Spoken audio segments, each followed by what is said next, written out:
விநாயகன் 238 மாண்புமிகு உறுப்பினர் திரு agri S Krishnamurthy மாண்புமிகு தொழில்துறை அமைச்சர் அவர்கள். மாண்புமிகு பேரவைத் தலைவர் அவர்களே, போலூர் தொகுதி போலூர் பகுதியில் சிப்காட் தொழிற்சாலை அமைப்பதற்கான தேவையான அரசு நிலங்களோ அல்லது தனியார் நிலங்களை கொடுப்பதற்கு மக்கள் முன் வந்தால் நிச்சயமாக அங்கே ஒரு தொழிற்பேட்டை அமைக்க அரசு முன்வரும். மாண்புமிகு பேரவைத் தலைவர் அவர்களே, தமிழ்நாட்டின் 24 மாவட்டங்களில் சிப்காட் தொழில் பூங்காக்களை அமைத்து மேலும் 10 மாவட்டங்களில் அமைத்து 34 டிஸ்ட்ரிக்ட்ஸில் சிப்காட் தொழில் பூங்காவை அமைத்த மிகப்பெரிய சாதனைக்குரிய ஒரு தலைவராக மாண்புமிகு திராவிட நாயகன் அவர்கள் இங்கே வீற்றிருக்கிறார். அதை மாண்புமிகு உறுப்பினர் அவர்கள் கூறிய அந்த திருவண்ணாமலை பகுதி எங்களது மாண்புமிகு அருமை அண்ணன் ஹைவேஸ் மினிஸ்டர் அவர்கள் அண்ணன் வேலு அவர்கள் எனக்கு தொடர்ந்து அங்கே திருவண்ணாமலையில் பல இடங்களில் அமைக்க வேண்டும் என்று கோரி வருகிறார்.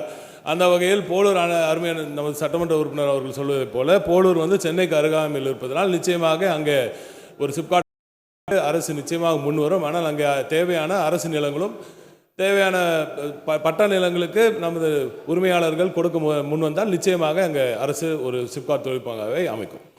மாண்புமிகு பேரவைத் தலைவர் அவர்களே, மாண்புமிகு திராவிட நாயகன் அவர்கள் தொழில் முதலீடுகளை ஈர்க்க உலகத்தில் எங்கு சென்றாலும் அவர் முதலில் கேட்பது விவசாயம் சார்ந்த தொழிற்பேட்டைகளுக்கான ஊக்குவிப்பை தர வேண்டும் என்ற முயற்சியில் தான் அவர் இறங்கியிருக்கிறார். ஏற்கனவே தமிழ்நாட்டில் பல பகுதிகளில் ஃபுட் ப்ராசஸிங் சம்பந்தப்பட்ட தொழிற்சாலைகள் இருக்கின்றன. திருவண்ணாமலை குறிப்பாக அங்கே நிறைய பாடி ப்ராசஸிங் நிறைய இருக்கின்றது எனக்கு ஏற்கனவே தெரியும்.